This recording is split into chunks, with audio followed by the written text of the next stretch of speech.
When I came into office, we had a serious fuel crisis in the country. There were queues in our petrol stations.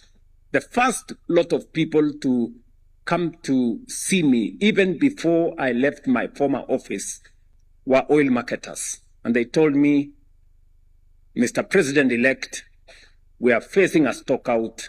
We do not have dollars. We have a crisis.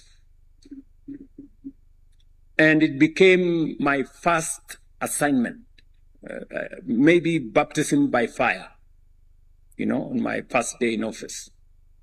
And we figured out with my team, how do we deal with this? And I remember reaching out to friends who, for this meeting I will not mention, good friends of mine who were running multinational banks, and telling them, oh, we need to do this. Little did I know that many of them were already figuring out how they are going to make money when the dollar went to 200 shillings, Kenya shillings to a dollar. They're already thinking how to make money from foreign exchange. I mean, I'm looking at how do we solve a Kenyan problem. It is only one bank, one Kenyan bank, Kenya Commercial Bank, that was willing to issue letters of credit and stand with us at that very critical moment. Do you know what happened? We not only solved that problem in a very permanent way. Today we have a G2G framework that many other countries have come to learn from us. Malawi have been here to learn from us. Burundi have been here to learn from us how we did it. So we solved the problem. But you know what? Kenya Commercial Bank made tons of money in the process. Their share price went from 17 shillings to now 74 shillings.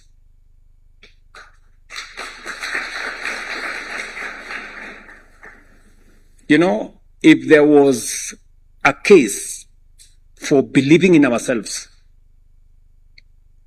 Kenya Commercial Bank, being a Kenyan bank, believed in us. We believed in them. The outcome is a win-win. We not only solved our problem, but we built our bank even more.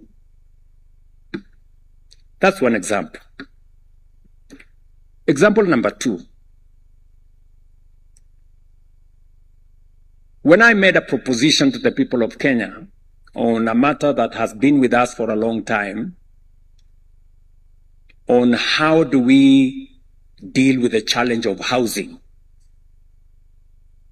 And it's a conversation we've had for long as Kenyans, possibly 25, 30 years of conversation. And I did make a proposition to the people of Kenya that it was necessary for us to do this using our own resources, mobilizing domestic capital for us to be able to undertake our housing program. There was a big debate, but today we have done what we couldn't do with money borrowed from this place and that place, talking to this guy and the other guy and the one bank and another one. Using our own domestic resources, today we are building, concluding some of them, 240,000 housing units with a pipeline of 700,000 housing units. We are building hostels for 180,000 students in our universities and TVETs, and we are building 600 modern markets around Kenya with our own resources. Using a housing fund derived from a housing levy, we have signed contracts for $4 billion. $4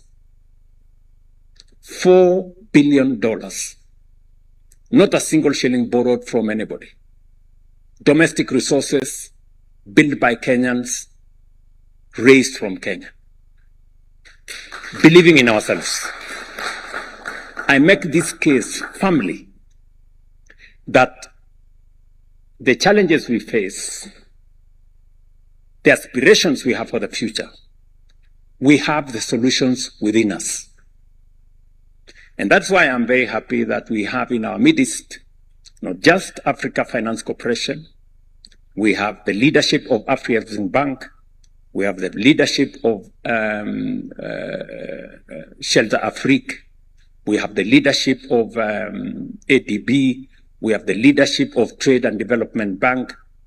These are institutions that we must mark for the future, and we must invest in them and work with them. Look, Nigeria has been a producer of oil for all the years that we know. Yet, when you went to Nigeria, there were queues of people looking for fuel in petrol stations for a long time, until one African stepped forward and built a refinery, Aliko Dangote here.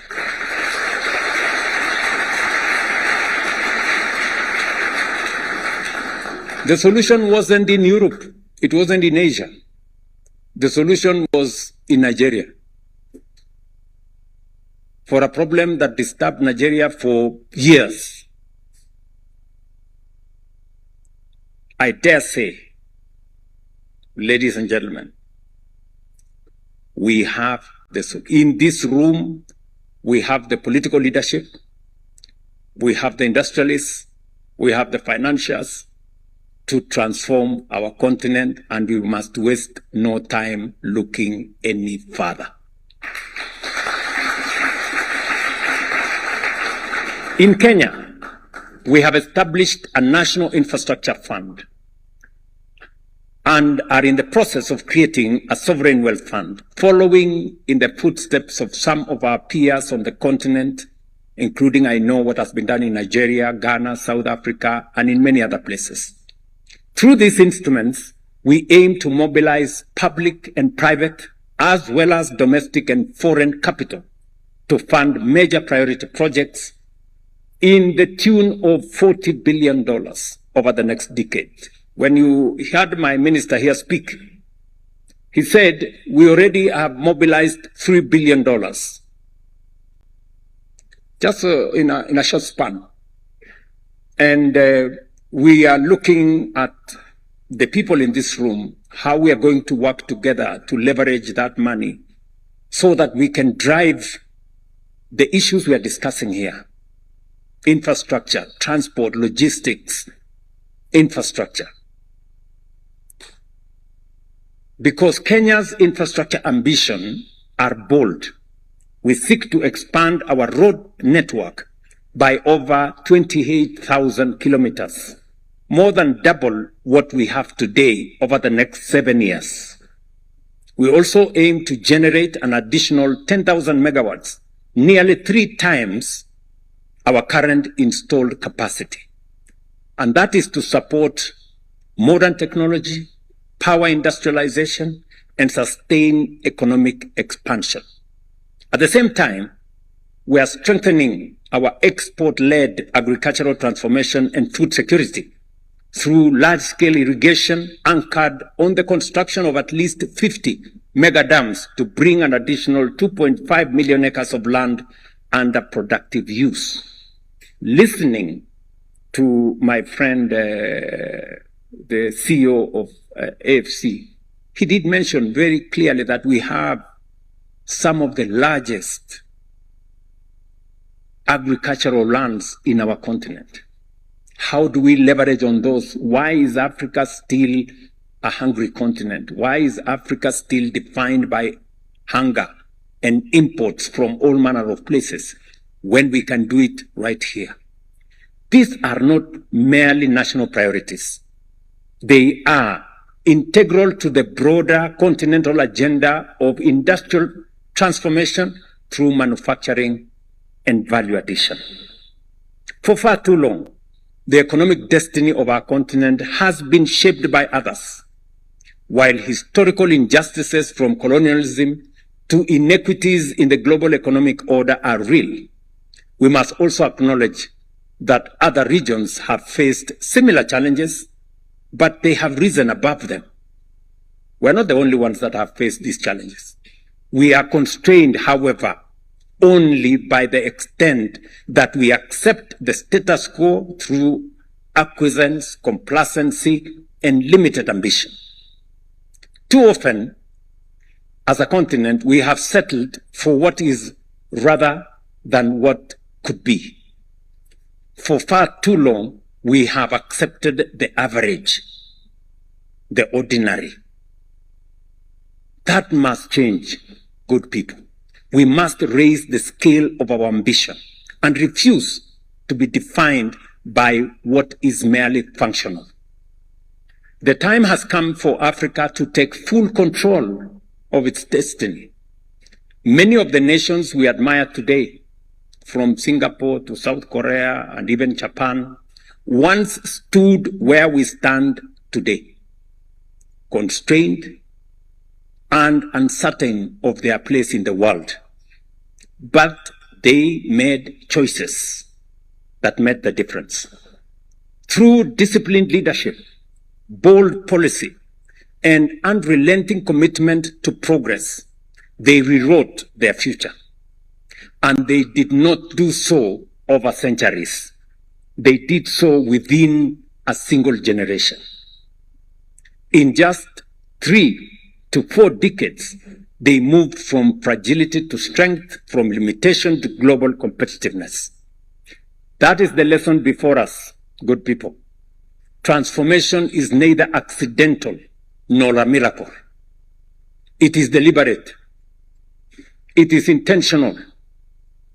And it is entirely within reach if we have the resolve to pursue it, to reach higher, and to reject the average.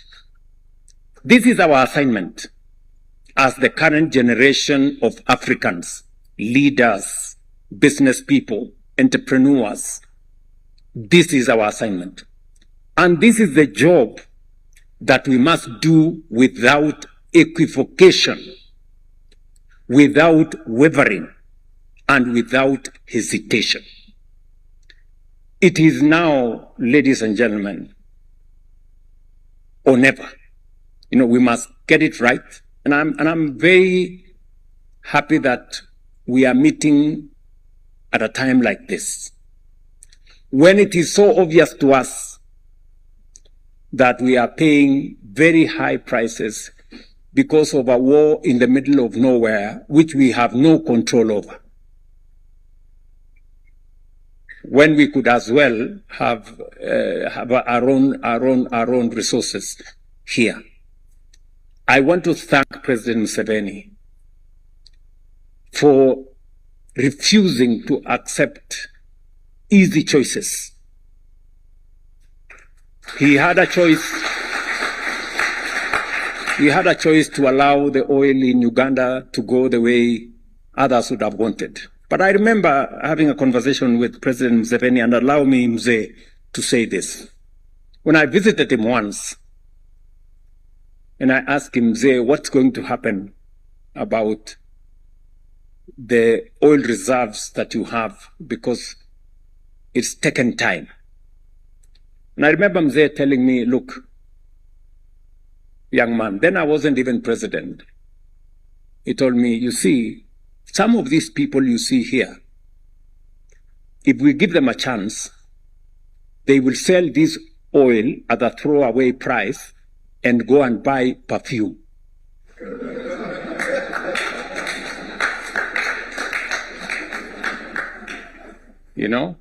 Those are his words. And they have never left my mind. A case of people making shortcuts, easy decisions, and in the process, sabotaging the destiny of a nation and a region. I am happy that we will be discussing how we are going to use our resources, whether it is the oil we have in our region or the minerals we have in our region, not to export to others, but to industrialize our own region, our countries. When the other day we divested from Kenya Pipeline because we wanted to unlock the value of Kenya Pipeline and use it for the transformation of the country, President Museveni called me and said, I want to buy 50% of Kenya Pipeline. And he told me, I don't care the price. You know, that's how serious he was. When some other pessimists in Kenya were saying, oh, you know, the price is very high, I don't know. You know, President Museveni could see beyond the price. He could see the opportunity of transforming our nation, our region together. Mzee, I want to assure you that the same way you invested in Kenya Pipeline, Kenya is going to invest in your refinery and in the future of our resources together. And hopefully we can bring all the other countries in our region to see the value, not in the short-term benefit you get from something cheap from somewhere else, but in the benefit of building something for the future that will not only earn you money today, but earn you opportunities tomorrow. I run the risk of monopolizing this meeting, and it is not my intention to do so, and I don't want to spoil things for AFC. But allow me, ladies and gentlemen, now to take this opportunity to invite our elder, President Museveni, to come and share with us his wisdom. Mzee, karibu.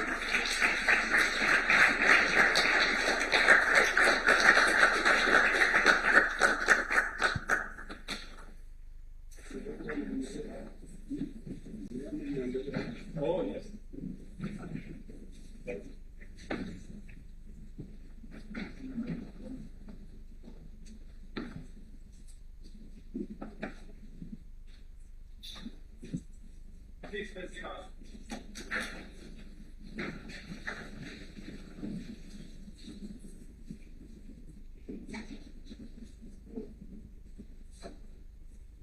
Hello, hello. You can hear me?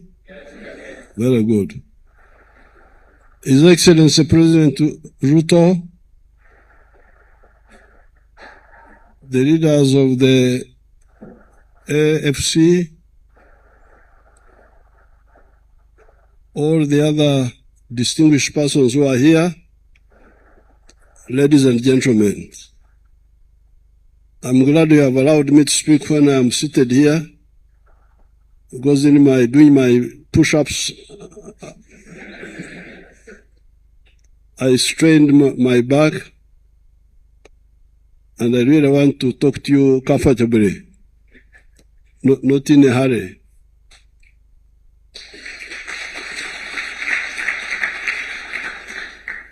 I want to thank His Excellency President Ruto for organizing this conference, and the AFC for organizing it under the patronage of President Ruto.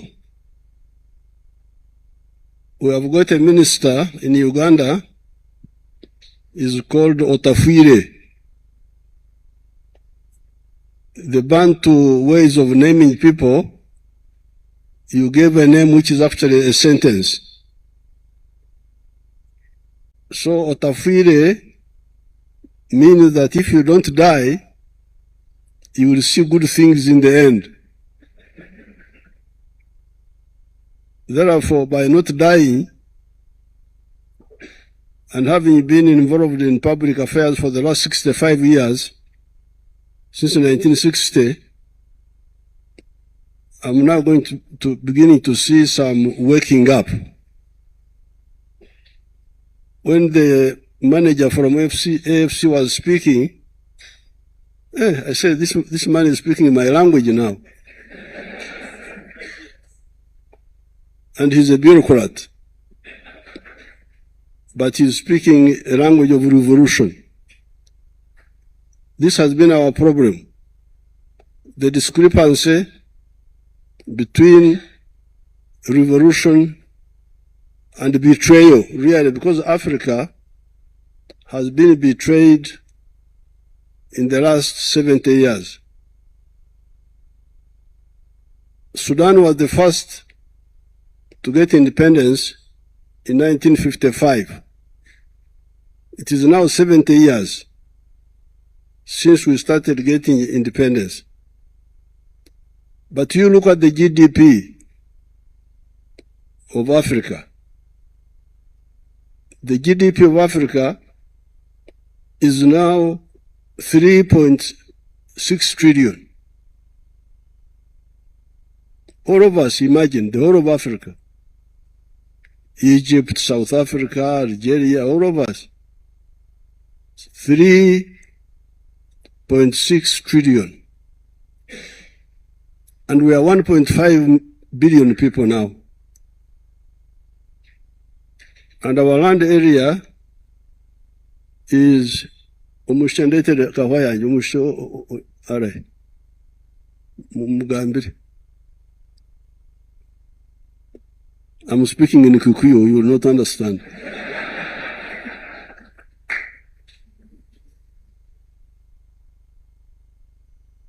So, the land area of Africa is 4 times the size of the United States. And our population is now 5 times the population of the United States of America. But our GDP is 3.6 trillion, and GDP of the USA is 32 trillion. So, all of us together, in terms of wealth, are only 10% of the wealth of the United States. This is a big shame. Why should this be the case? There's been some talk that there was no other way in the past. I don't believe that. If you look at China, you people, you can go and get the figures. China was very, very poor, very underdeveloped when the communists took over. But they were able, because of discipline and clarity, were able to save and start investing in the economy, even when they were still very poor. So it is ideological. It's not just money. It's not money. This is more than money.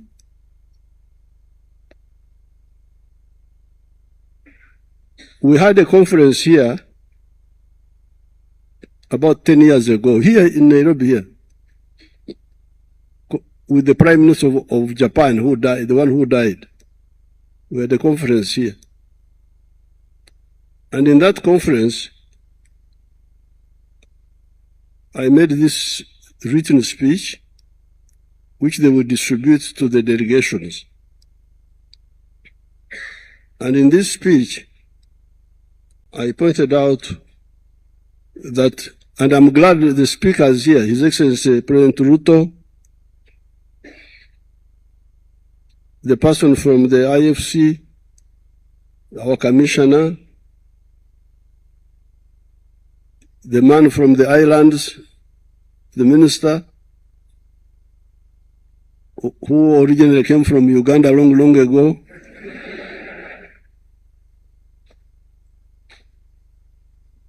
They all talked about it. We should not look at these issues in isolated ways. This was the problem in the 1960s and even 70s. They would pick one item, rural development. Then they talk about that, talk about that, talk about that. Then after some time, they say, no, no, no, women empowerment. Then women empowerment. Then education. Then just like that. But in that speech, I pointed out that in my view, there are 10 strategic bottlenecks. And I can repeat them for you here. Number one,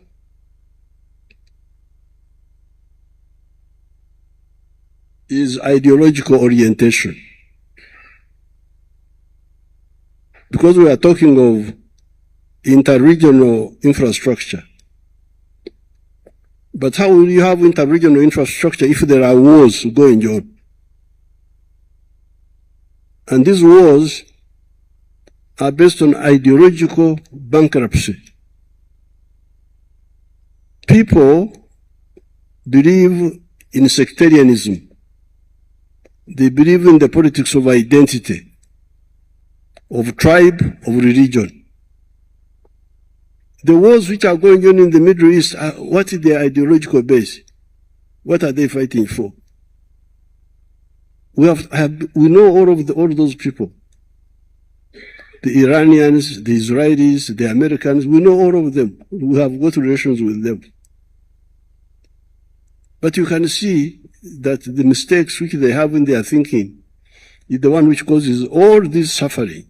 Mistakes, ideological.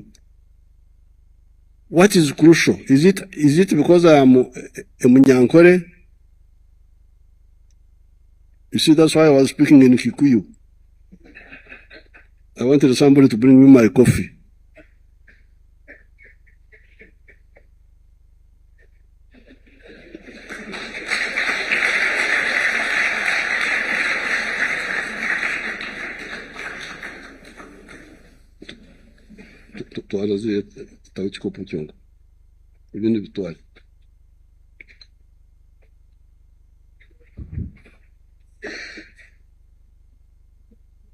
So, in my view,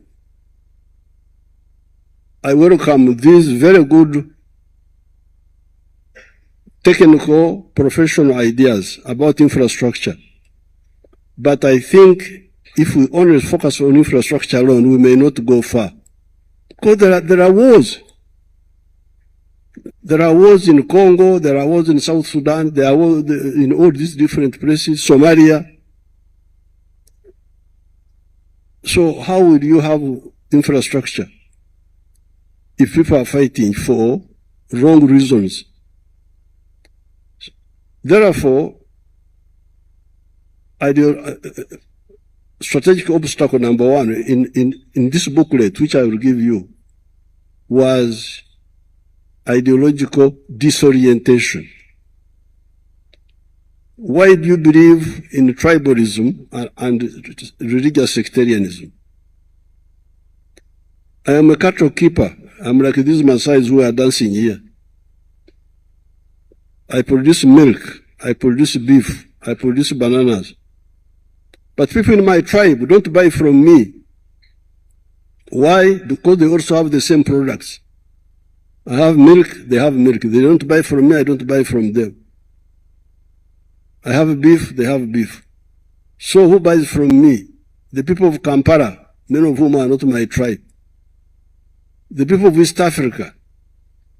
So my prosperity is supported more by Uganda as a country and East Africa and Africa than by my own small group. If therefore you have somebody killing people just because of religion or tribes, how will you have the corridors we are talking about? That is strategic obstacle number one, which we pointed out here. when we met here with Mr. Abe, the Prime Minister of Japan. Because of number one, because of ideological fragmentation, then you end up with weak states. No army. Why is there insecurity in Africa? Some of these countries have no armies. Why don't they have an army? Because they cannot build one. Why? Because or ideology. You want to have a highly paid army when you don't have money. How will you have an army? In Uganda, we fought for no money for 17 years. From 1971 to 1987, I was fighting for no pay, for patriotism. So how would you have a paid army when you don't have money? You don't have the state to pay. So therefore, because of that, and then when you recruit soldiers, instead of joining the national army, they join the clan armies like in Somalia. Now, if you don't have army, you don't have police, how would you have peace? So, number one, ideological disorientation leads to number two, weak states. Then you come to the underdevelopment of the human resource, education. There, many Africans have gone to school now. Many of them we have got more educated people than before. But they need these other factors. But in some cases, it is also a problem. Then number four is what we are talking about here. We talked about this here 10 years ago. What we are talking about now, the infrastructure, is number four here in this booklet. It is very true that if you don't have infrastructure, how will you have industrialization? How will you have modernization? Now, on infrastructure, we are moving very well now. From the comments of His Excellency President Ruto, from the comments of the AFC,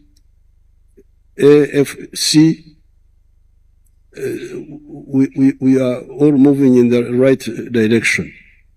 The only clarification I want to make is that there are core cost pushers.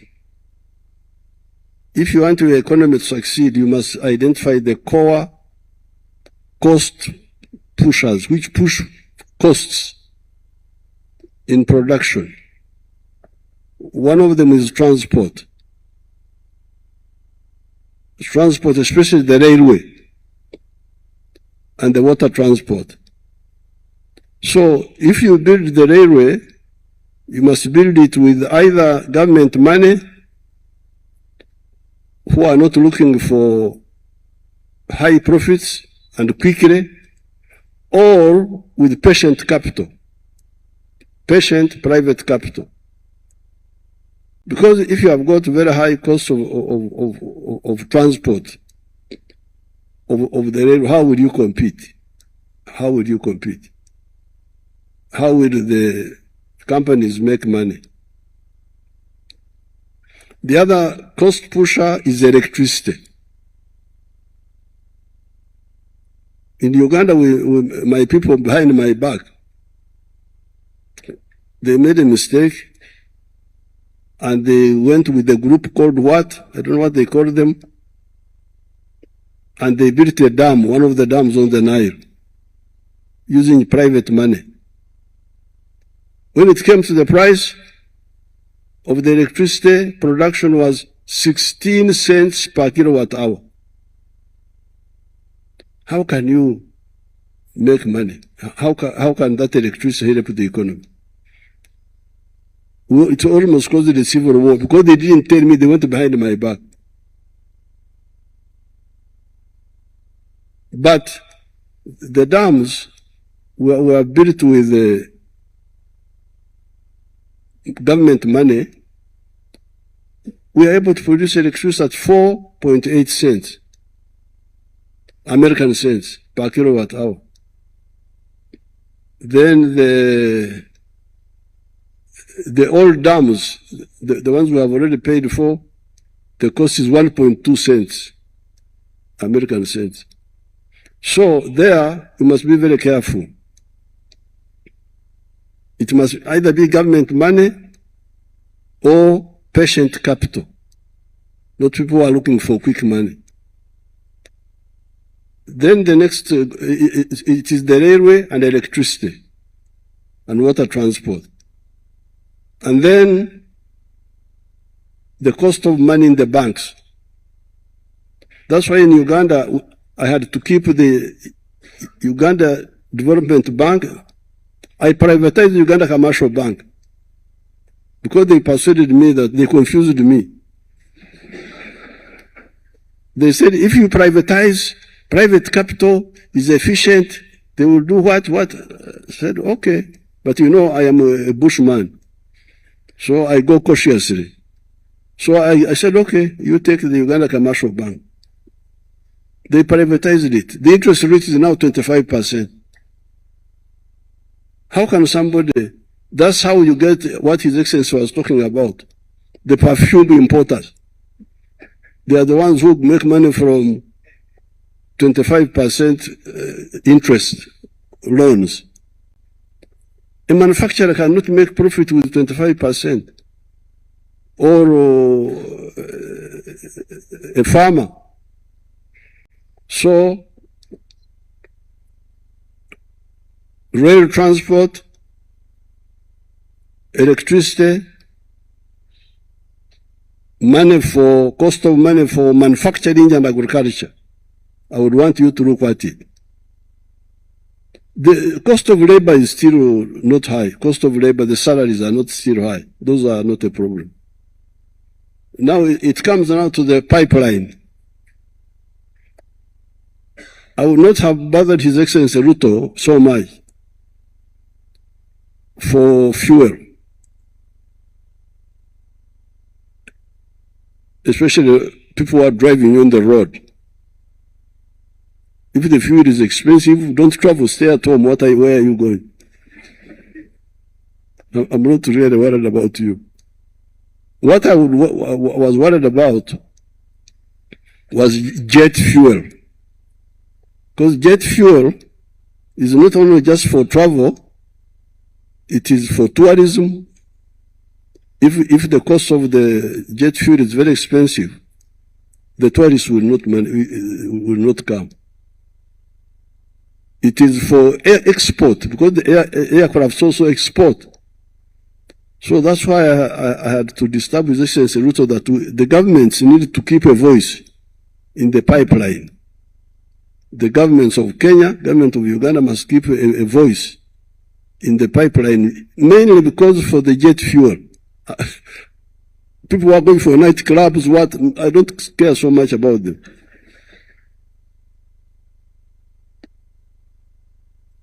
If you don't have the money, stay at home. Where are you going? So therefore, with the infrastructure, but for instance, for the roads, once we have got enough infrastructure of the railway and the water, because there's also water transport. Water transport, Lake Victoria, the River Nile, Lake Albert. Once we have those, the railway, electricity, for the roads, we can actually have toll roads. Yeah. That's what I'm telling our American friends. Come and make money on the toll roads. I will not welcome you in the railway if you are greedy for profits. But for the toll roads, you build the road and charge it. Those who can pay, those who can use the smaller national roads. So that's what I would say on the infrastructure. Now, the other bottleneck Because of these bottlenecks, then you end up what people, our leaders were talking about here. Export of raw materials, unprocessed. When you export unprocessed, when you export cotton unprocessed as lint, you get $1.2 per kilogram. That 1 kilogram, if you make cloth out of it and garments, you will get $15. The same kilogram for which you got 1.2. If you weave, you spin, weave, and get garments out of it, you'll get $15. Coffee. A kilo of coffee unprocessed is $2.5. The same kilo processed will go for $25 or even $40. So the Africans have been the mega donors. I don't know why they are never called in conferences for donors in Paris, because they are the mega donors. In every kilogram of coffee, you are donating $40. And they don't know. You find the African there putting on ties, moving around. They are not bothered. So therefore, without electricity, without the railway, you cannot industrialize. And you go on with the raw materials. That's why you have got this stunted economy. The other day, I was with the delegation of military people from Tanzania. They gave me a word of stunted in Swahili. Does somebody have that word in Swahili, kabisa? Stunted growth. Mtoto ambaye hakue. They told me, but I forgot. Last night I was with the delegation from Tanzania. I know it in my language, kuningama. But get it in Swahili. So the African economy is stunted.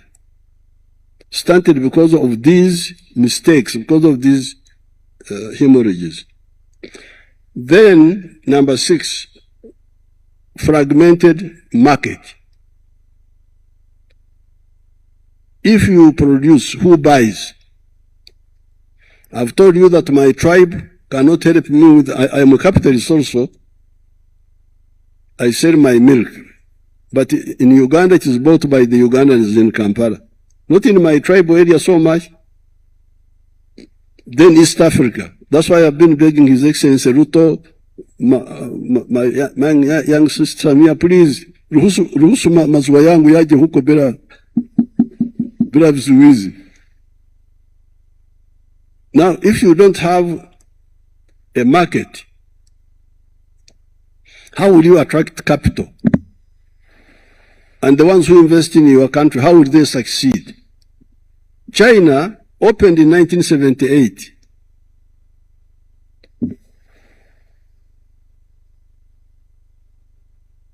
I'm comfortable, I'm all right. China, I have the figures here by that time. China opened in 1978, opened the economy. Our African economies were open all the time, all that time. But by the time I made this speech here, 10 years ago when we were with the Prime Minister of Japan here, by that time China had attracted $2.6 trillion, while Africa had attracted only $0.65 trillion. Why? One of the magnets is the big Chinese market inside China. One of the big magnets of attracting. So, to go on with these fragmented economies is a very big mistake. And that's why I'm very happy with His Excellency Ruto denouncing the tariff barriers that stop trade among our countries. Then the other bottleneck here, underdeveloped services, tourism, banking, professional services, and so on. Underdeveloped agriculture, number 8, bottleneck number 8. Uganda has got a little bit of agriculture. We never import food. So when I saw people crying that there was a war in Ukraine, is the war in Uganda here? It's in Ukraine. Why are you crying? Or that we shall have no food to eat. Not in Uganda, we always eat. We have enough food. We have got so much food that we don't know where to put it. Market is our problem. But in other parts of Africa, you get this problem of no food. Amazing. And the food they buy from outside is very dangerous. Bad food, with hormones and so on. Now, in the 1960s, we had made some mistakes also. We, the African people. You must have heard that in Uganda, Idi Amin grabbed private capital, the property of the Indians. And in other countries, they had a practice of what they were calling nationalization, kutaifisha. That one also was a mistake, strategic mistake. But I'm glad that when we came into government, because I was from the revolutionary side, I had enough credentials to say no, give back all the property of the Indians. Let them get their properties back. Because my people, some of them are here, they were saying, no, we must keep the properties of Indians. I said, but if you don't give back the Indians their properties, who will trust you that in future, if you invest in your country, you will not also grab his property, that like you grabbed the one of the Indians. So I persuaded them, we gave back all the property of the Indians, miserable properties, just 4,000 of them. Not much. Kisirani too. Now, around Kampala alone, in the whole of Uganda, we had only 4,000 Asian properties. 4,000 in the whole of Uganda. But now around Kampala alone, we have got 2 million properties of the Ugandans, plus also our Indians who came back. So that was also another mistake. You, the people, should remember that issue of confiscating properties of private sector was one of the mistakes that delayed us. Now, finally, of course, the final bottleneck was lack of democracy, because that was also another problem. Because if you don't have, I see some people trying to say democracy is a luxury. No, democracy forces you to be accountable, to go to the people and win their support.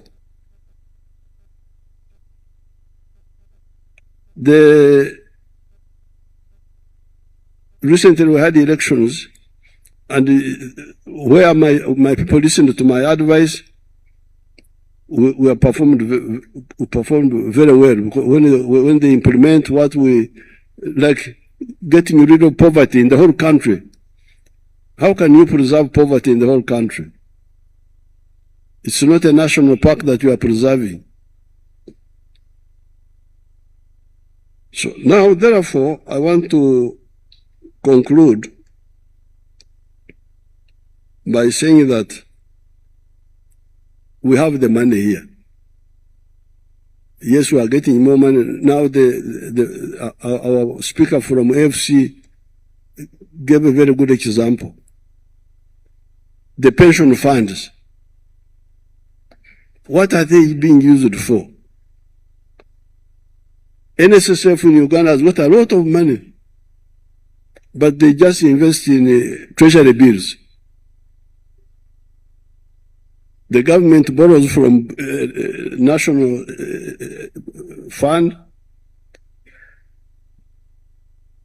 and eats the money.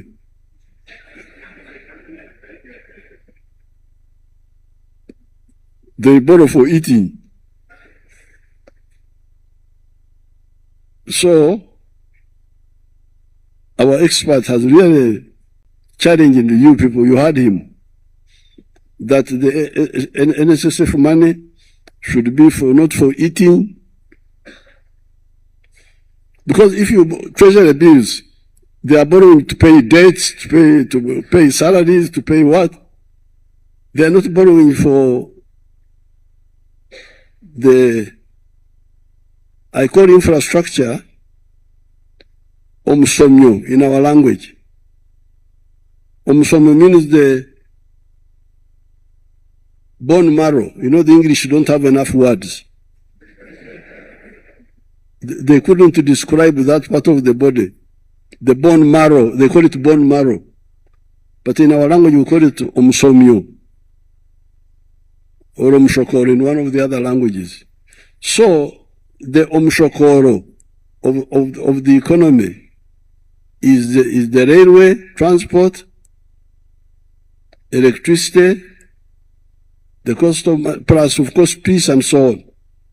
So, if the NSSF money is used for eating, not to build part of the bone marrow, because the English don't have enough words, it's a very big mistake. But also, the government, our countries can deliberately save. We have been funding, we set up a science innovation fund, where I have been funding government innovations. We have built an electric vehicle called Chira motor vehicle, and its sister vehicles, the bus and the other smaller vehicles, using the government money, government capital. So now we are getting demands, getting orders for that electric vehicle. We are to build our own vehicles because I had begged the Japanese to come and assemble in Uganda.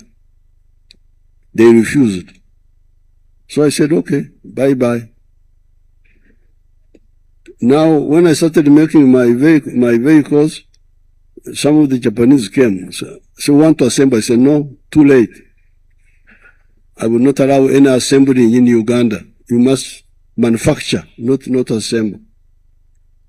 The vaccines, we have been funding them ourselves. I'm going to launch an anti-tick vaccine the day after, a few days to come. So we have the capital. It's not enough, but we have it. If we constrain consumption, we can get the capital. So therefore, I'm very happy with the initiative of His Excellency Ruto. Like on the issue of the refinery, what he told you, in Uganda, I have banned the export of unprocessed minerals. All of them, I have banned them.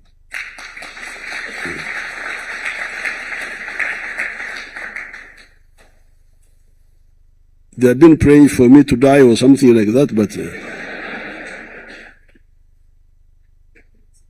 no export of tin, no export of copper. They are all there in the ground. But slowly we are getting investors. Iron ore. Can you imagine?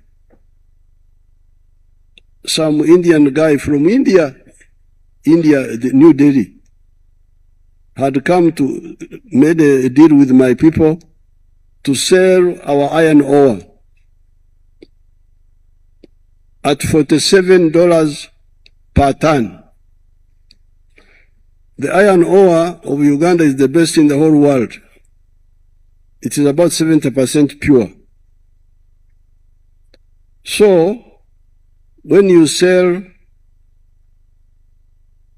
iron ore, somebody goes and makes it into steel. He earns, at one time he would earn $900. And you export all the jobs. But I stopped them. And I'm glad that some of the investors from Kenya, encouraged by His Excellency Ruto, are now investing in the steel industry in Uganda.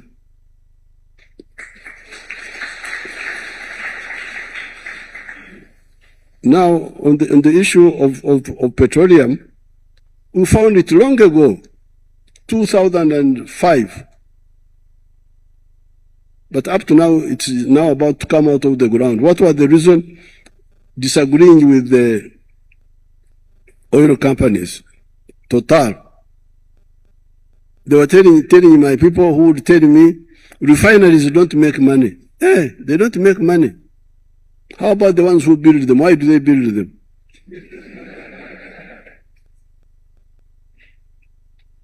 Then when I checked, the refinery in Uganda actually is very, very profitable. Do we have somebody from that sector? From energy? Do we have somebody here? Minister, do you remember the internal rate of return? Huh? 14.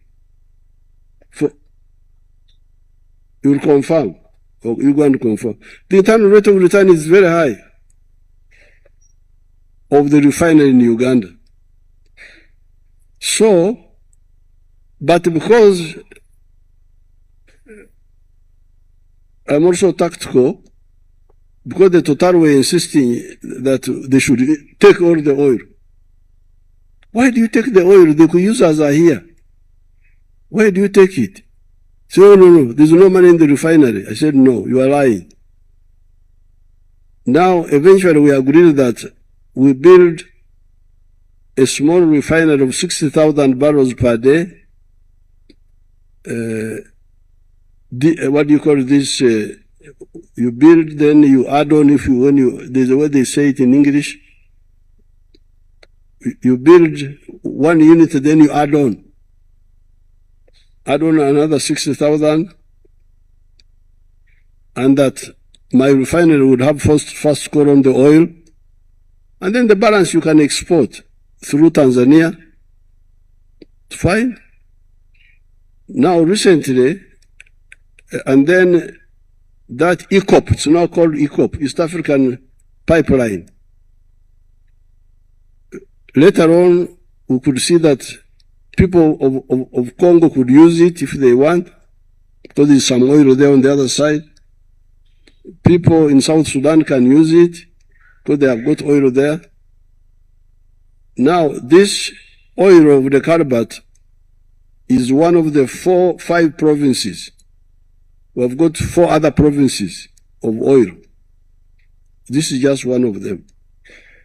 So therefore, the 13%, the internal rate of return is 1.3. Okay. And what is the internal rate of return of others in the world? Find out.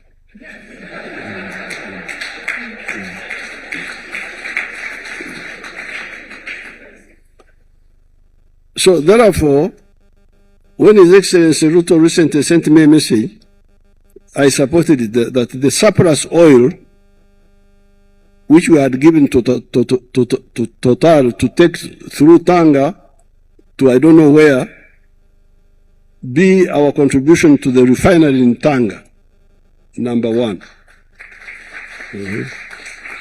Then later on, we can add the petroleum from the other Congo, from South Sudan, and also these other provinces, because the one of Uganda, where we have the oil now, is only 40% of the Albert area. There is another 60% which we have not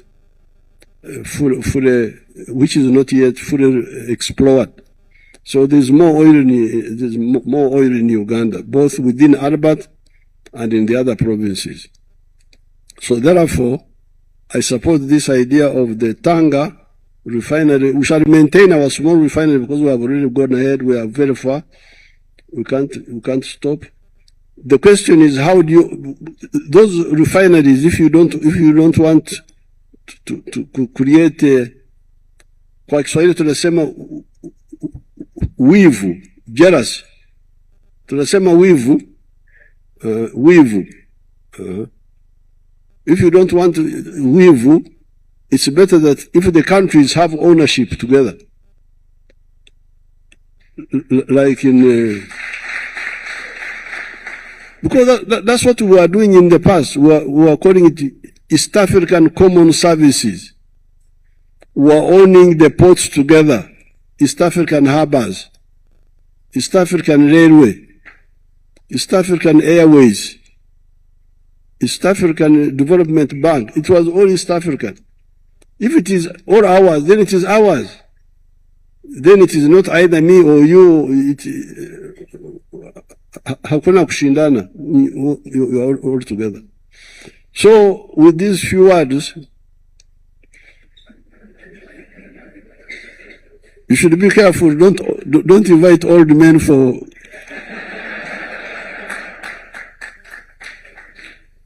Don't give audience to old men, because you do so at your own risk. With these few words, it is now my pleasure to participate in the meeting.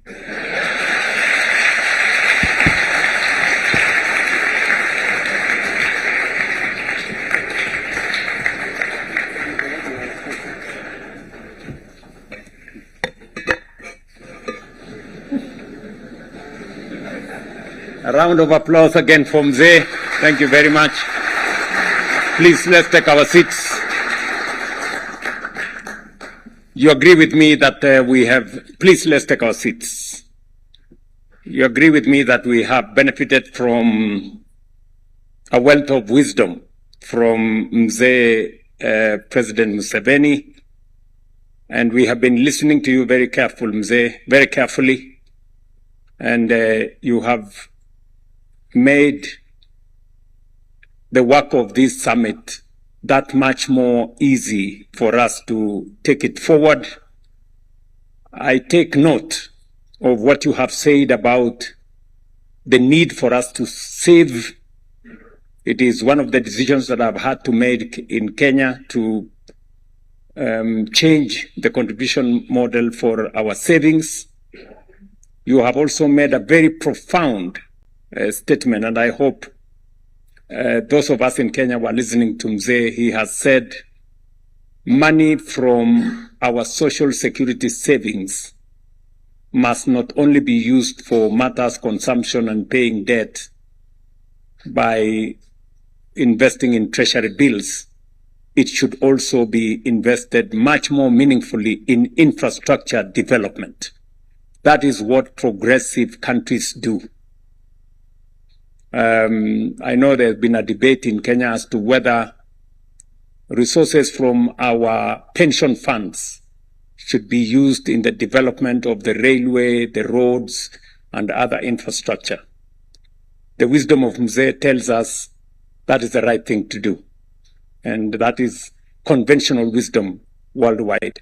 And it is the statement that was said by my good friend, the CEO of Africa Finance Corporation, linking our pension funds to infrastructure development. So with those many remarks, I think it's a good point for us to say now that the Africa Infrastructure Summit is formally open and we can progress. Thank you very much. Thank you. Thank you, Your Excellency, Dr. William Samoei Ruto. I'll request that we kindly take our seats. We'll shortly be transitioning to a presidential panel discussion.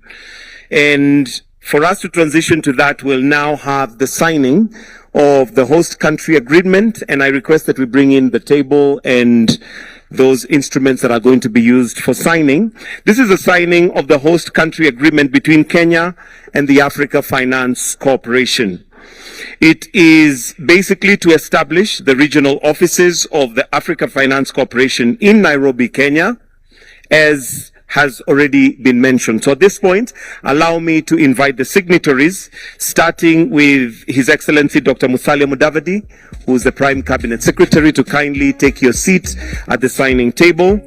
Also followed in tow by Samia D. Zaibaru, President and Chief Executive Officer of the Africa Finance Corporation. The host country agreement is between the government of the Republic of Kenya and the Africa Finance Corporation. So I'll also request that the legal team that is assisting with the signing to kindly present the documents as we now witness the signing of the host country agreement between Kenya and Africa Finance Corporation.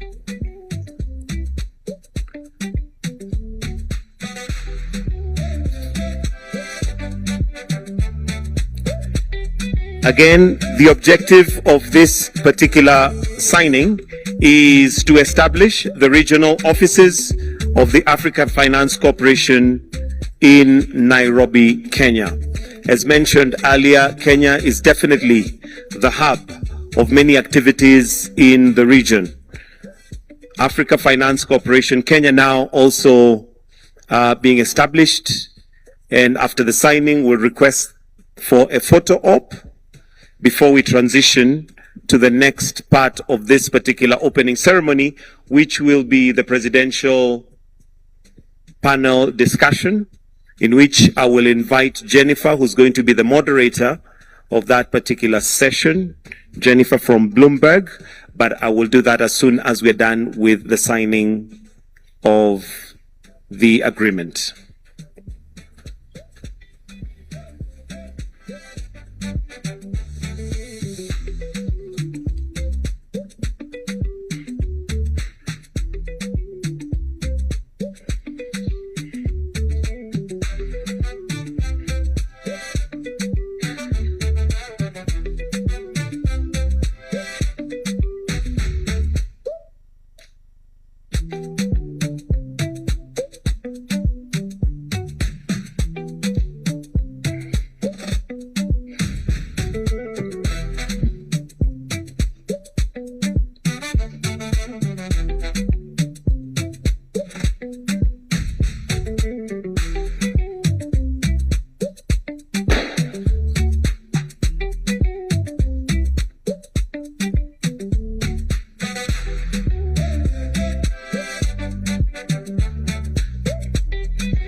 Again, perhaps just to capture that for the sake of those who might be doing the communication for this particular session, this agreement, the objective is to establish a regional office of the Africa Finance Corporation in Nairobi.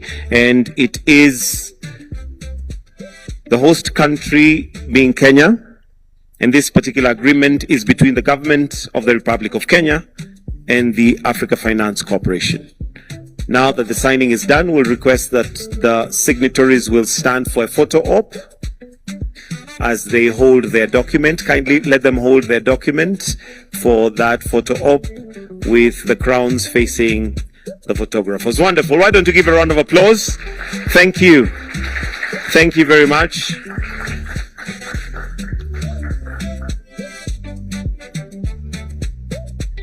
Wonderful. Thank you very much. You may exit, and I'll request that we now prepare the stage for the panel discussion. And this particular panel discussion,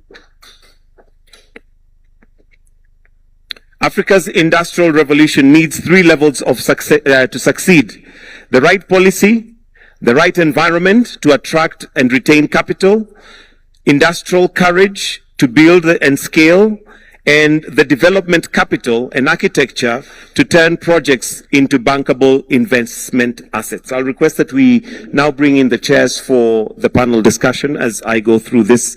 Africa's industrial revolution needs 3 levers to succeed: the right policy, environment to attract and retain capital, the industrial courage to build at scale, and the development capital architecture to turn projects into bankable investment assets. This conversation unpacks what each looks like in practice and what happens when all these three pull in tandem. This definitely being revolutionary, and as mentioned earlier, it is a paradigm shift. It is a moment where we change how we look at things as Africa. So as we get ready, allow me to now invite Jennifer Zabasanja, who's an anchor at Bloomberg, who's going to be moderating this session. So I'll invite her to kindly take her seat. Then after that, scene set for what we are about to have.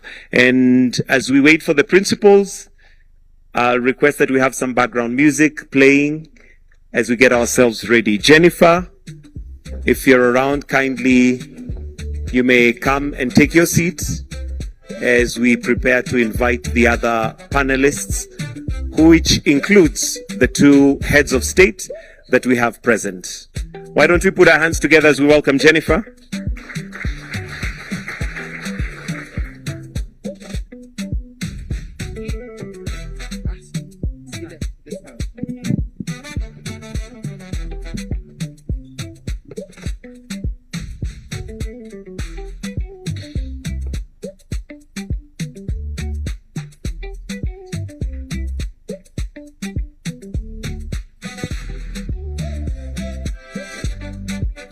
So allow me to invite the panelists. And at this point, Samaila Zubairu, kindly, if you may come on stage. Let's give him a clap as he's approaching.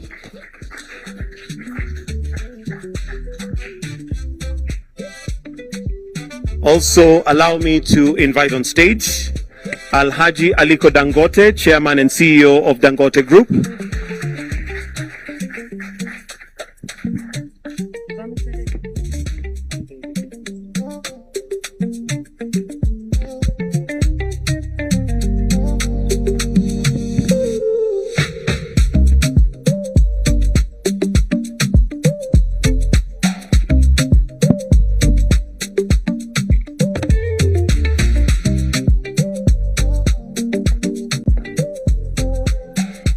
And we shall now just take a short minute as we wait for His Excellency Yoweri Museveni, who will also join in the panel together with His Excellency Dr. William Samoei Ruto. So we'll just take let's just have some background music as we wait on that.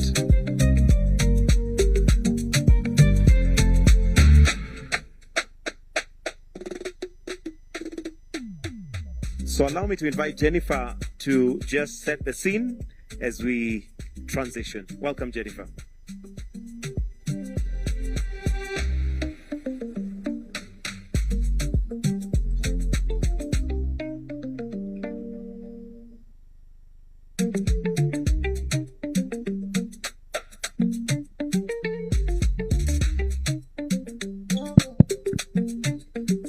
Okay, we found one that works.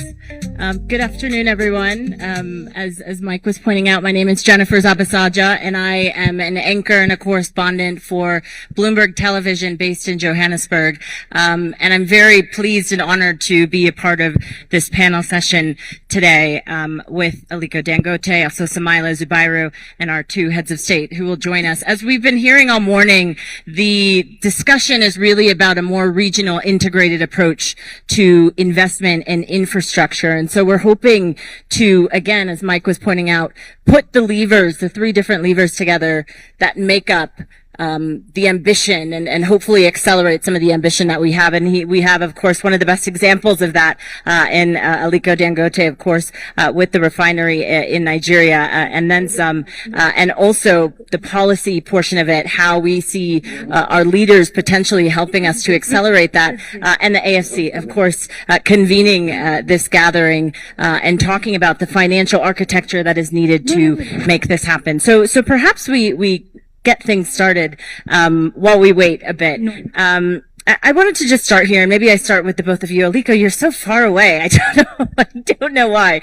But luckily we have microphones. We've been speaking all morning and hearing from the presidents and the heads of state about some of the challenges that we've seen on the continent and the potential moving forward. What's been interesting is for the past 2 decades, if we take a look at AFC has been 20 years old. Past 2 decades, there's been more than $1 trillion, US dollars, committed to infrastructure investment on the continent.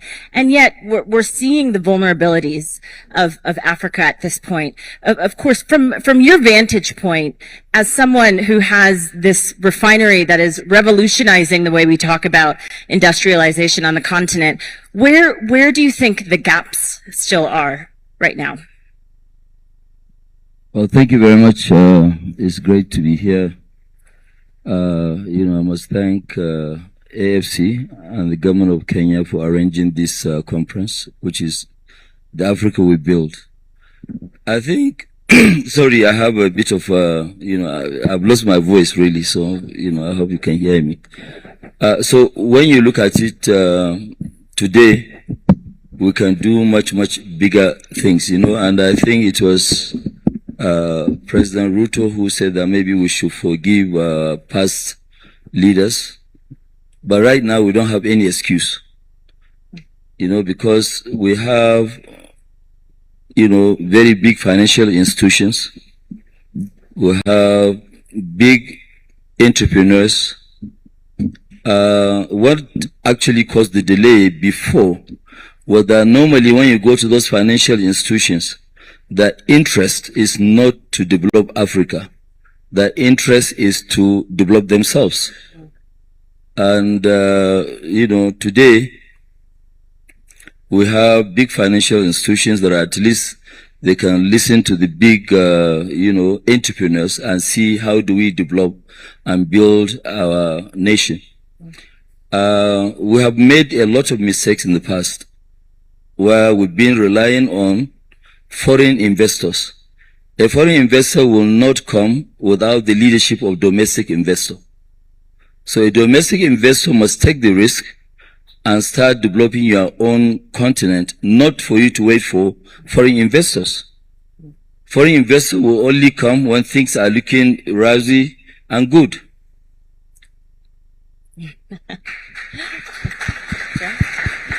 So, as we speak today, also, when you listen to the speech of President Ruto, he actually summarizes almost everything that we are to discuss today. You have pension funds, 550 billion of pension funds in Africa, and you are funding something totally that is irrelevant. And most of our own people too, when they have money, they take the money abroad. So when they know that we have money, we have what it takes to develop our continent. Every day we are saying potential. Potential for what? The potentials are there, of course, but you have to harness the potentials. We've been having fuel queues in Nigeria for 52 years. Even when the refineries were sold, 3 out of 2. 3 out of 4 were sold to us in 2007. Later on, the same people who are benefiting $10 billion of corruption money went and instigated, and it was reversed a few months later, which we lost a lot of money because we paid banks, we paid advisors, we paid lawyers, we paid everybody, of which, AFC was part of. So today, as we speak, can we be where we want to be? The answer is yes. But we must build it ourselves as Africans, not by foreigners. Thank you for that.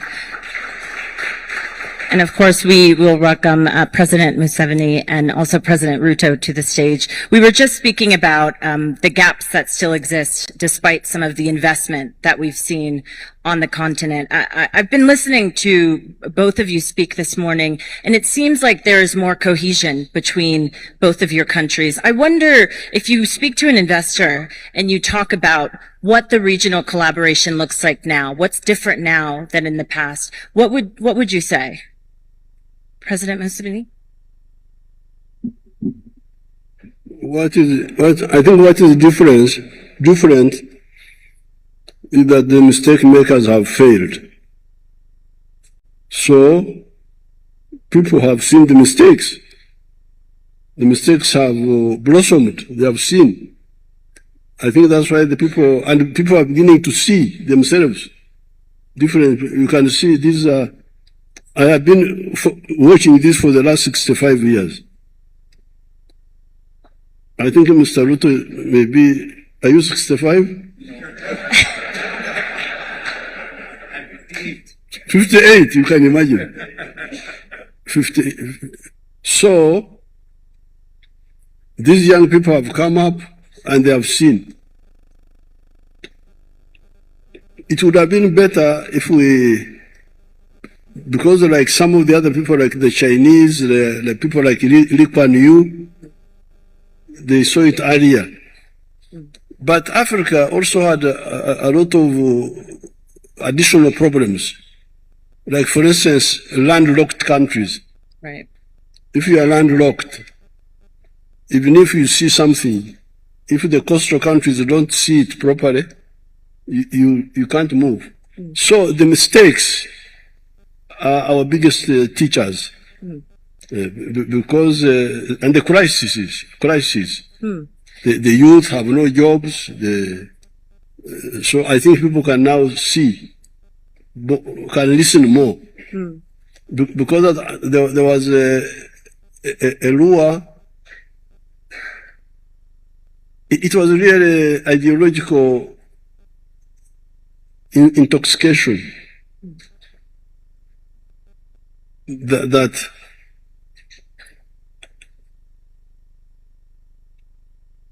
if you, like for instance here in East Africa, how the East African community broke up in 1977 with Amin.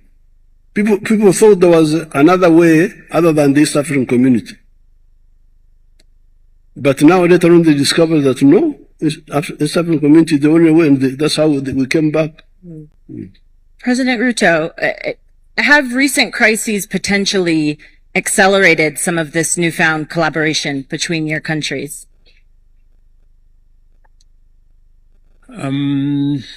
Yes and no. I think the question you've asked is what is different now? And I think there is realization by all of us that the solution to the challenges and problems we have is not out there. It is right with us. If you listen from what Dangote has said, he has said investors from out there will not invest in our countries unless we take the lead ourselves. Why would somebody else take a risk? How is it their business to build our countries? It's none of their business, and I mean, rightfully so. First and foremost, we must realize that it is our responsibility. Others can only come to support us, but we must take the lead ourselves. And it doesn't start with entrepreneurs and industrialists like Aliko here. It starts with leaders like President Museveni and myself. Because a challenge that we have in our continent is a challenge of leadership. That's it. I mean, if the leaders are not willing to lead from the front, if the leaders are not willing to make the decisions, the policy choices that will take our country forward, because some of the policy choices are not necessarily popular. It isn't easy for it is not easy for President Museveni to say, if you are not making this choice, we are not going with you. You know, banning export of minerals is not an easy thing, because there are people who make money out of selling raw materials. So you have to tell them, no, this is not the right thing to do. So some choices have to be made by leaders. So it starts with us as leaders, making the right choices. Not convenient choices, not necessarily popular choices, the right choices. That's number one. Number two, it is to stop what President Museveni was saying, petty jealousy, between us. I'll give you an example. President Museveni decided that he is going to invest in the pipeline in Kenya because he believes that the pipeline in Kenya is not only important for Kenya, but is also important for Uganda. When President Museveni told me, I went to him and I told him, please give us some of your iron ore for our business people here in Kenya. He told me, that is not the policy choice I want to make. I have already said nobody is going to take iron ore from Uganda unprocessed. Then I made the choice that the investors who are in Kenya, I persuaded them to go and invest in the in the plant in Uganda. I was not selfish about it, because what will happen is that the iron ore in Uganda, the steel that is going to come from that iron ore is going to benefit not just Uganda, it's going to benefit Kenya as well. Instead of us importing steel from all over the world, it is cheaper for us to import steel from Uganda. Right. And because this is one region. So this, the beginning is the leadership that determine how we move forward. Let me conclude by saying, listening to Aliko Dangote here, it is not just leadership at our level, it's also leadership at the level of our business people.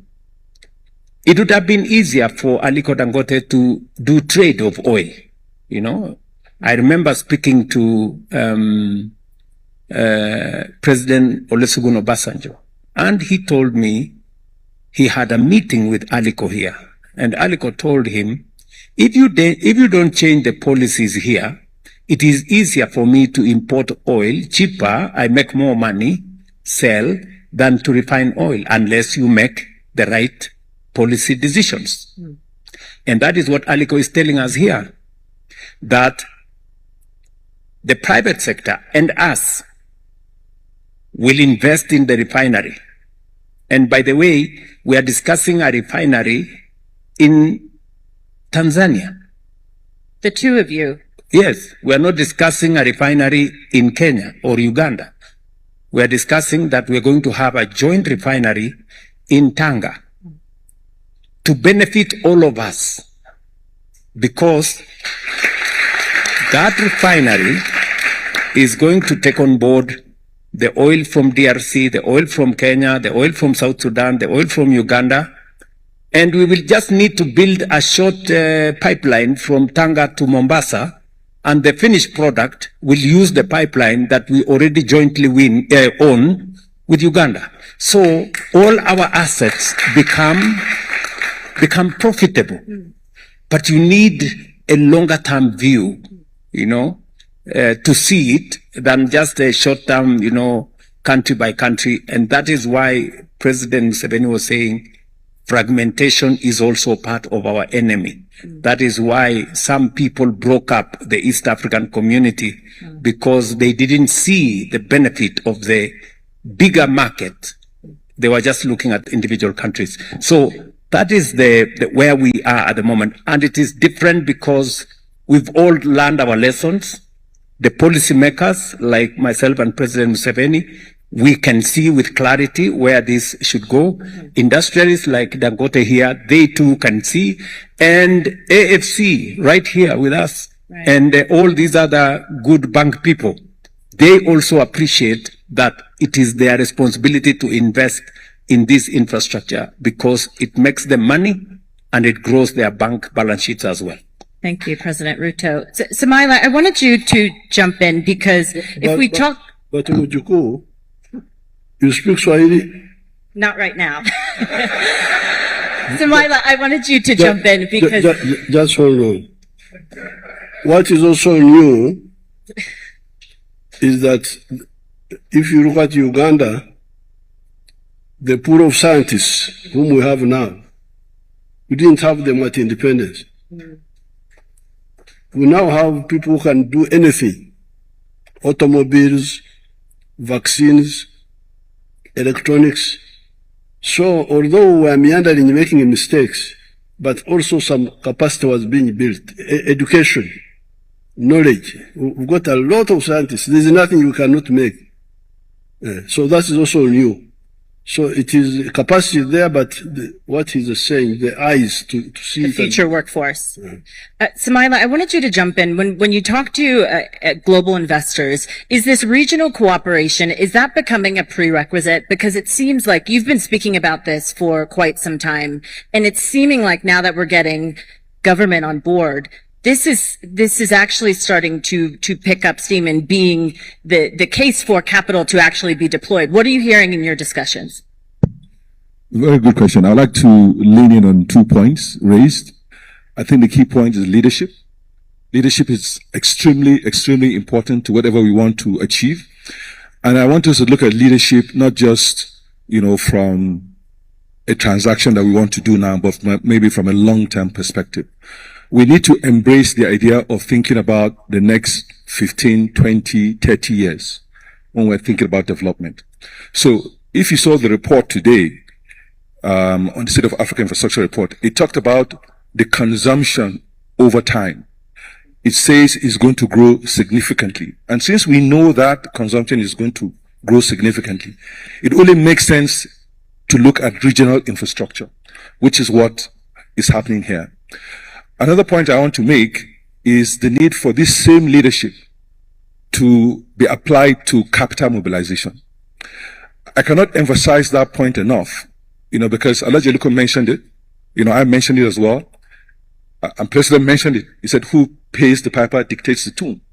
Capital has always been one of those enablers for development, and we need to crack that code.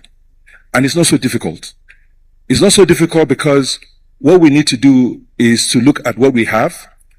Our research shows we have 4.4 trillion, over 600 billion with pension funds, over 400 billion with insurance funds. That's $1 trillion. And these are traditional long-term investors. So what we should be looking at is the regulation that prevents insurance companies from playing in other jurisdictions. The regulations that focus more on short-term treasury bill investments as opposed to long-term productive investments. We need to educate our trustees and gatekeepers on the need to think of the future of the workers whose funds they are managing. It is not enough to say that you're managing funds for pensioners and their children will be unemployed. That doesn't make any sense. We must have that in mind, that we must be managing holistically. So that means we must be deliberate around policy and on what will make policy work. So I come back to credit enhancements. We're just starting this journey. We're starting this journey. We need to understand that the trustees are more focused on safety and liquidity. That's their job. So we need to find a way to make them comfortable to take longer term risks.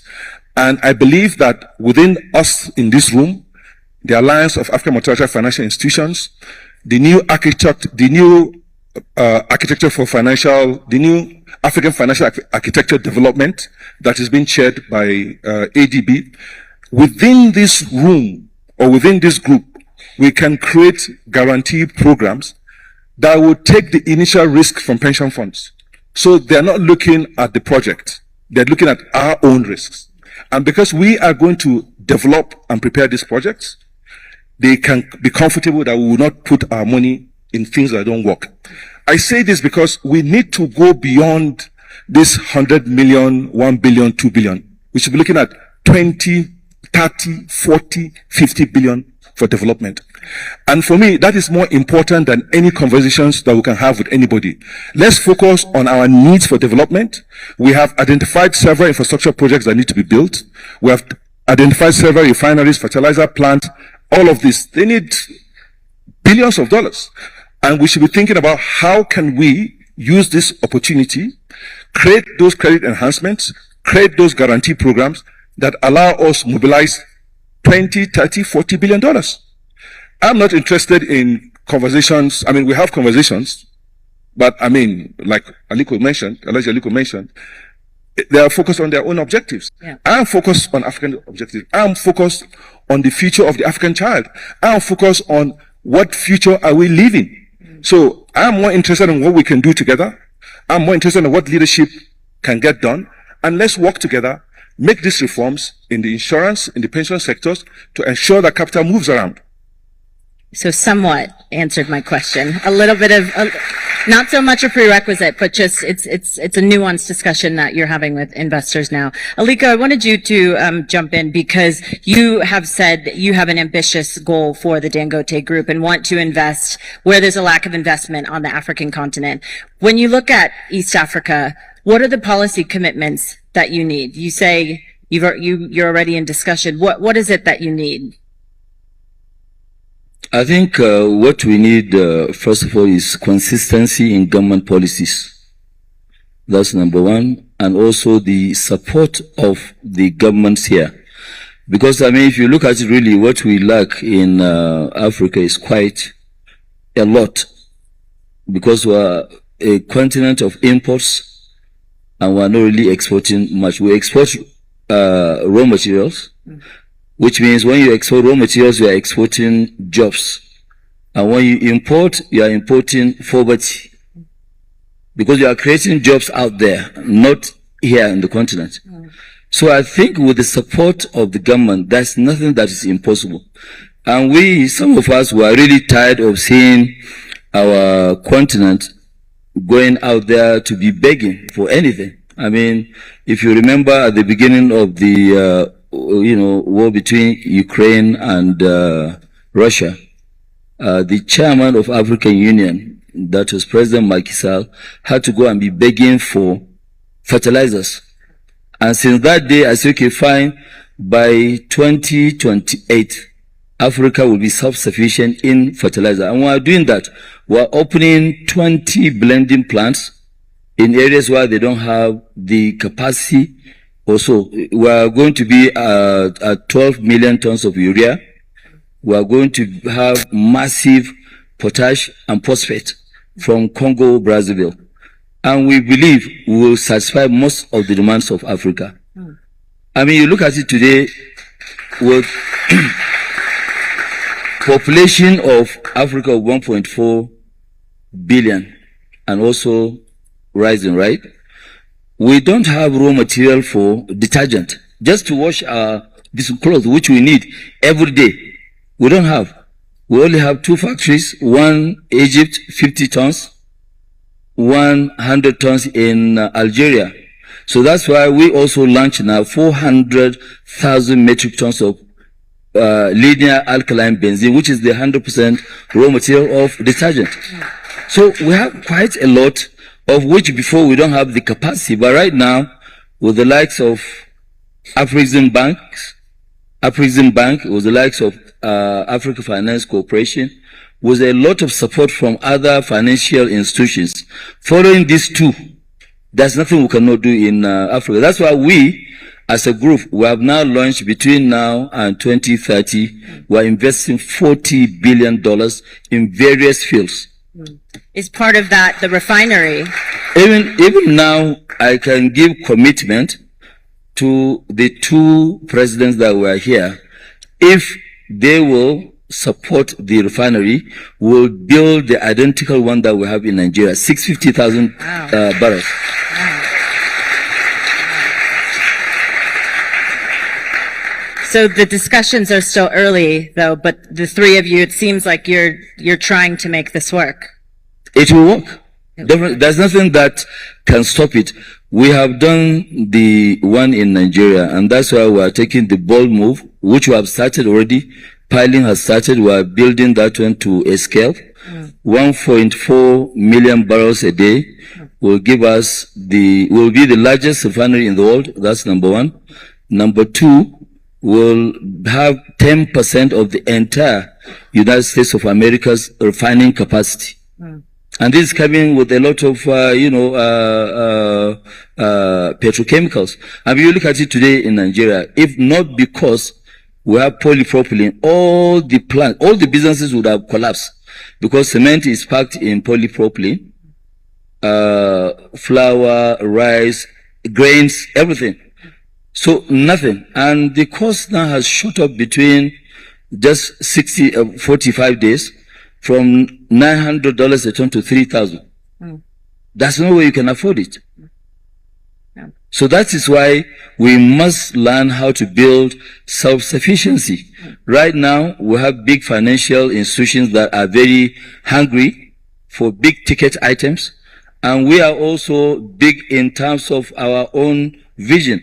Before, there's nothing that, any one of us will sit down and say, no, I want to build something like, when Samaila was heading our finance, long time ago, this was 2003,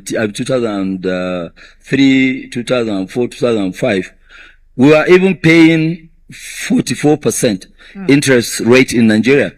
We had to go to IFC to raise money. Was our first loan abroad was 478 million. And this thing can be done. 478 million. Samaila gave them a calculation that, okay, we need 3 years loan. They said, no, you guys, you don't know what you are talking about. You need 7 years. 2 years moratorium, 5 years payment. We said, okay, we agree because we are desperate for the money. When we took that money, we paid it back before the expiration of the moratorium, which is 18 months. 24 months, but we paid the money back in 18 months. So it is possible. Africans can do it. Let us not be scared. Let them not come and convince us that, no, somebody needs to carry our raw material to go and produce and bring the items here. I must really thank President of Uganda for taking this bold move. Stopping the export, they will be forced, they will come and produce. Why do you want to take the raw material, then you bring it back? We too, we have educated people, we have big financial institutions. It's not like before. Things have changed. Thank you for that. I'm cognizant of time. We don't have enough time. President Ruto, yes. I'm happy that my Minister for Minerals is here, Hassan Joho. I hope you have heard the I see more plans. We are not exporting anything raw going forward. And the instructions are very clear that our minerals, for the record, sit down, was it? For the record, we had Base Titanium, one of the companies, they were exporting titanium out of Kenya. They exported everything close to the mines, and we got nothing out of it. Very little, and the future generations are going to ask us, there was titanium in Kenya. What happened to it? And we will have no answers for it. And that is why, going forward, we've been very clear as a government that the rare earth that we are now looking at, all the other gold issues and the whole mineral sector, we are not going to export it raw anymore. With clarity. And that is why, as we build the refinery together, this conference is also how are we going to take charge of all the other minerals in our region that are today being exported in raw form. How do we create an ecosystem here that also creates better beneficiation of these minerals by processing it here and driving the industries that use these minerals to come here and work with us? Because in any case, and that is, allow me to say why we cannot fail. It is not possible for us to fail. Even with the refinery, it is not possible for us to fail. Why? Because we have the raw material. We have crude. Number two, we have the market to buy the product. We are currently importing the products from all over the place. So we have the market to sell. Number three, we have the capital to build it, to develop it. And we have the industrialists to help us run it. Why would we fail? That's a fair question. Amen. President Museveni, I'd love to hear your perspective, especially as you're getting set to be an oil producer. How do you see this changing your economy, but also how do you assure beneficiation for your economy, as President Ruto was just speaking there? And the region, excuse me. Our strategy is already clear. We shall build the small refinery which we had planned of 60,000, that will be 180,000. Of course, this was for the internal market of Uganda and for the parts of Tanzania and parts of Kenya which are near Uganda because of the transport costs. But the surplus oil we shall contribute to the East African refinery, the one of Tanga. And as I told you, this is just from 40% of one of the 5. So we have got more oil.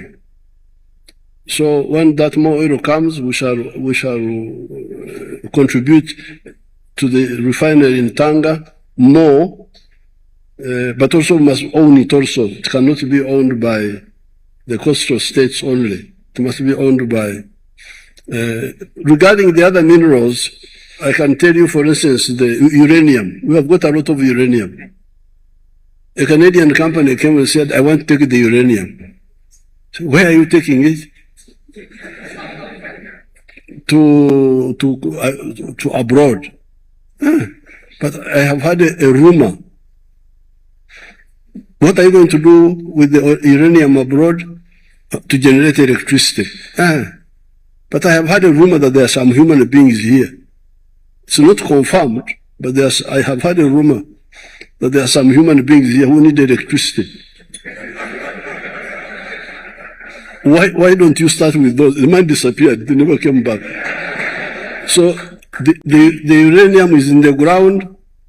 You, the grandchildren, you will get it out if we don't get it out. It's there for you. That's the same story with the gold. I banned the export of gold. Now there are how many refineries of gold now? There are now 9.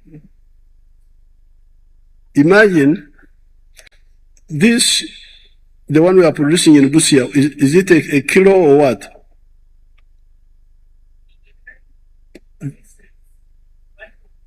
No. The one they gave me, is it a kilo or what? Yeah, but what is it? The weight? Now, if you export gold unprocessed, 84% pure, you get $60,000 a kilo. If you process, like we have done in Busia, just on the other side of the border, you get $110,000. 160,000. 168,000. Now imagine, from 60 to 168, all that money is lost, and the jobs.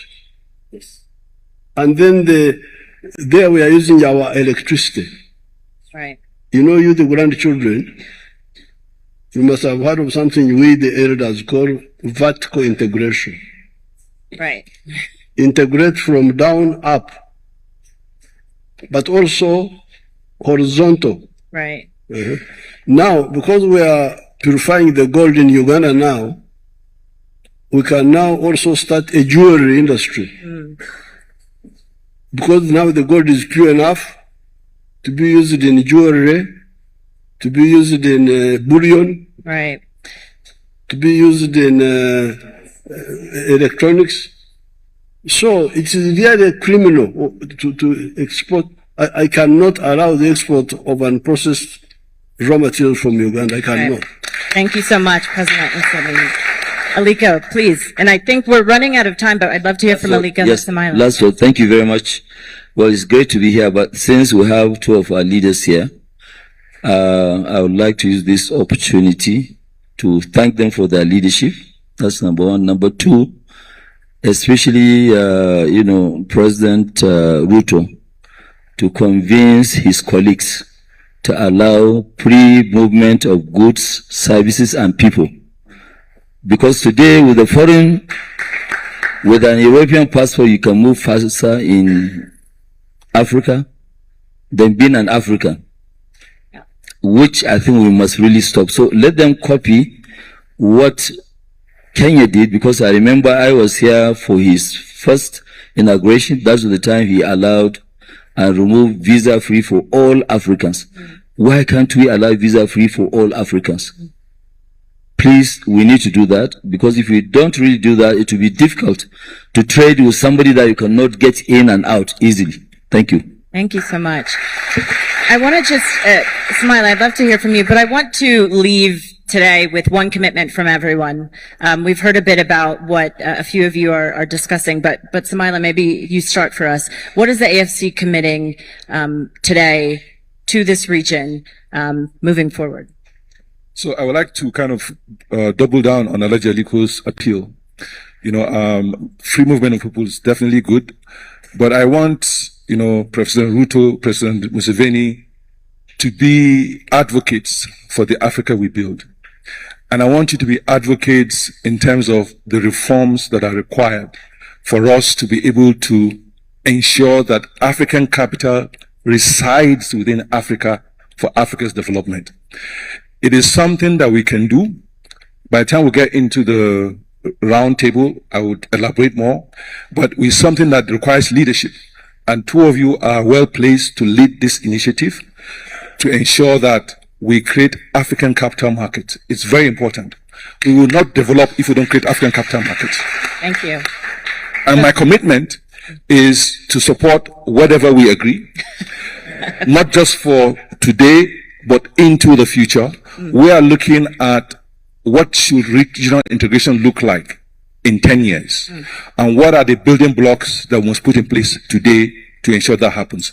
In our minds, it's not just infrastructure, it's also capital, which is why we're keen on having a conversation with all of you to ensure that happens. Thank you. Thank you so much, Samila. President Ruto, you said you want to be ambitious. What does that look like?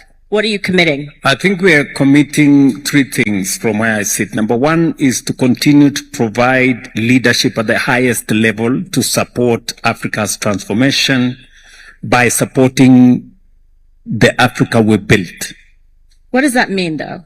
It means moving potential, moving ideas to projects and programs, real infrastructure projects.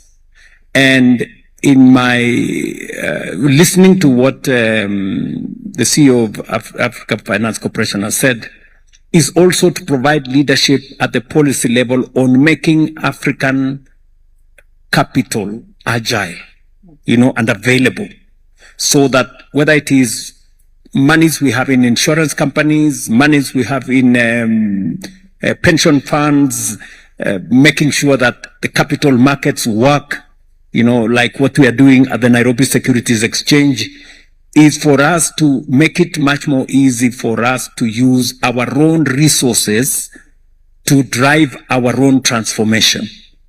And thirdly is to support this by getting fellow leaders in the continent to look at this perspective from where we are discussing today, so that we can get more people moving, reduce the bottlenecks and challenges that citizens, business people, entrepreneurs, industrialists come across as they cross borders, and to make sure that we take advantage of the market that we are. 1.5 billion people is a big asset, is a big resource that we can use. And finally, is to realize that by doing whatever we are doing, making sure that we industrialize our continent, we are actually tapping into the huge resource of young people that we have in our continent,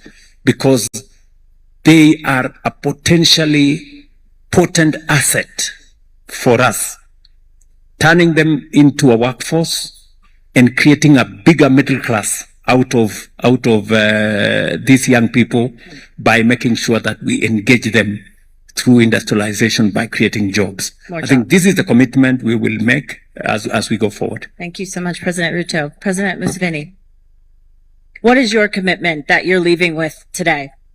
What is? Your commitment that you're leaving with today on this stage. My what? Commitment. Commitment. The commitment of 65 years.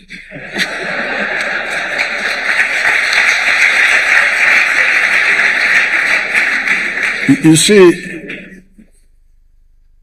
these young people now are joining me because for 65 years, African revolution has gone through three stages. 1912, ANC is founded in South Africa. 1940s, the Mandelas come on the scene. Mandela, Nyerere, Kenyatta. 1960s, our group. And now you people, you are there. Now, our historical missions were three. We are four initially. Liberation. Number two, prosperity. How do you get prosperity? Through economic integration. I am summarizing. The market. You cannot have prosperity without a united market. And united economic effort like we are talking about here. Historical mission number three, strategic security. To build strong armies. And that one can only be achieved through political integration. In the case of East Africa, we are talking about the East African Federation. But you don't concentrate on that, you are watching Arsenal. I'm not watching Arsenal. I'm not watching Arsenal. You are watching European clubs. Right. Now, number four is the regional one of liberation. Are you from East Africa? Yes. You know some Swahili? Yes. When we were Running out of time, President, but yes, please. When we were fighting, we were saying uhuru na umoja. Now, when we go to uhuru na uhasama. Umoja disappeared. So now it is coming back. I'm very happy to see that I lived to see these people joining me, joining Mwalimu Nyerere, joining Nkrumah, joining the Pan-Africanists. Right. Thank you so much, President Museveni. And I'm really over time, but Aliko, I'll give you the final word. We talk about markets, we talk about Pan-Africanism. I'm wondering if your commitment is this IPO that you are committed to. I mean, how much is deepening and strengthening African capital markets a part of your own commitment to where we're headed? No, it's going to actually deepen the market, and we're saying that all Africans should invest and will be paying dividends in dollars. But my commitment today here is that if we agree with the 3-4 governments here about the refinery, we will lead and will make sure that that refinery is built within the next 4 or 5 years. Wow. That's great.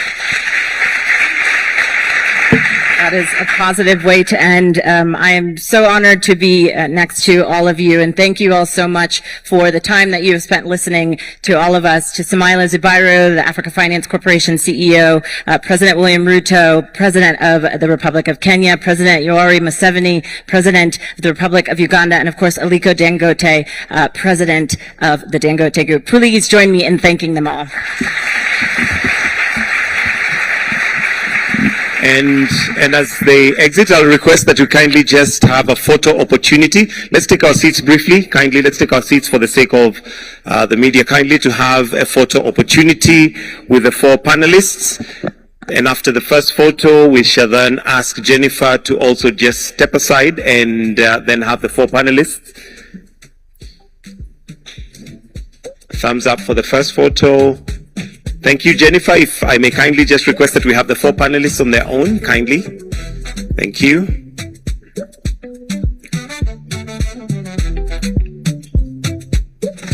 Thank you. I'll then request that we all be upstanding. We're going to be winding up with the national anthem. I'll request that the two heads of state remain on stage. Kindly, the other two gentlemen, if we can step down. We'll finish with the two anthems, starting with the Uganda national anthem and followed by the Kenyan anthem. And just for announcements, because after this we'll not have another chance, those participating in the round table proceed immediately to the 31st floor.